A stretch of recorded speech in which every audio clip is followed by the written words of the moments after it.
कोई श्री गुरु नानक देव जी महाराज ने मंदिर जाने की ना नहीं की थी।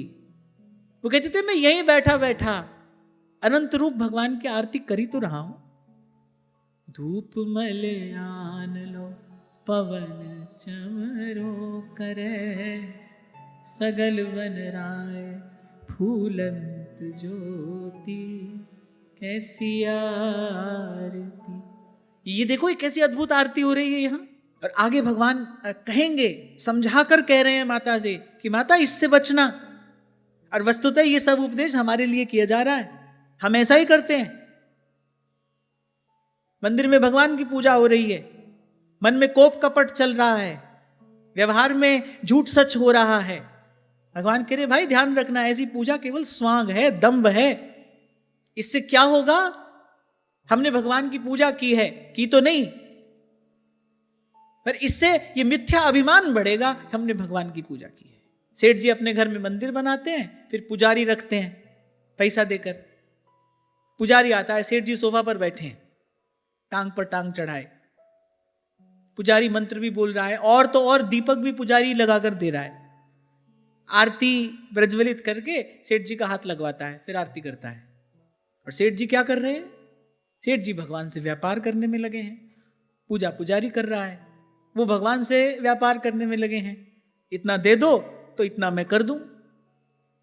अच्छा, इतना भी नहीं कहते कि मैं इतना निवेदन करूं तो आप इतना देना, नहीं कह रहे पहले तुम इतना दे दो तो मैं इतना कर दूं। ये भी देखो, मनोरथ मांगने वाले का ये भी एक सिद्धांत होता है।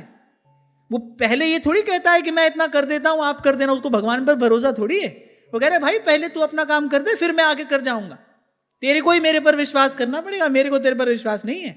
मनोरथ कैसे मांगता है व्यक्ति? ऐसी तो कहता है प्रभु ये मनोरथ पूरा हो जाए तो आकर बंगला लगवा देंगे, ये मनोरथ पूरा हो जाए तो आकर 56 भोग लगवा देंगे।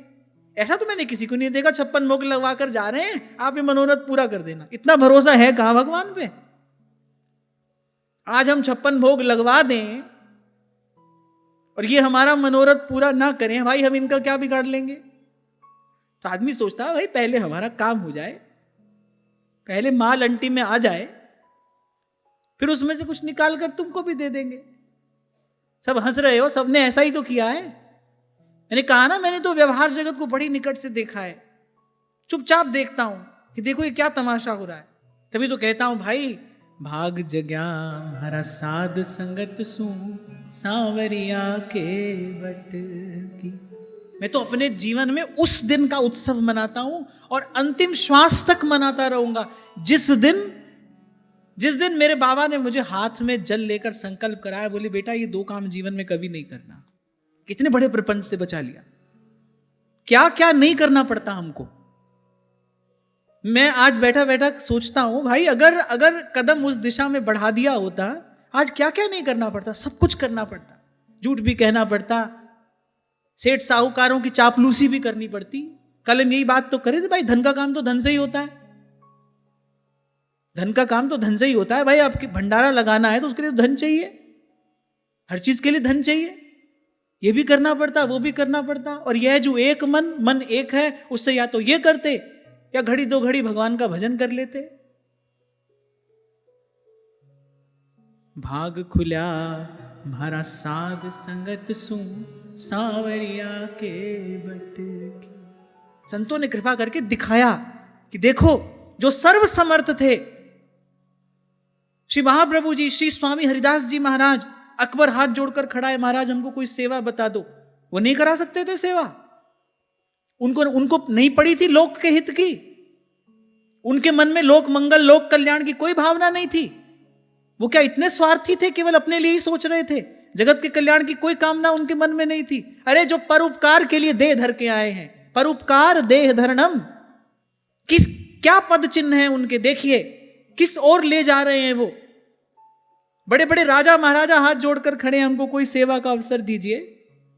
उन्होंने कहा नहीं भाई, हम यहां पड़े हैं वृंदावन की कुंजों में, तुम्हारी जहां इच्छा हो जाओ जाकर सेवा करो। बहुत विनती करने पर भी स्वामी जी ने क्या कहा, अच्छा ठीक है बंदरों को चना डलवा दिया करो और एक राज आज्ञा तुम्हारी ओर से हो जाए कि यहां किसी भी प्रकार वन्य पशुओं का कोई आखेट ना करे। यहां की तरुलता न काटे कोई, ये आज्ञा तुम्हारी ओर से हो जाए, बस केवल इतना। हमारे पास तो क्या है, उनके पास क्या नहीं था, कैसा जीवन जिया उन्होंने। सेवक जी महाराज स्पष्ट कर रहे हैं, लता भवन सुख शीतल छहा, श्री हरिवंश रहत नित जहां। आगे जोर से बोलो, तहां न वैभव आन की,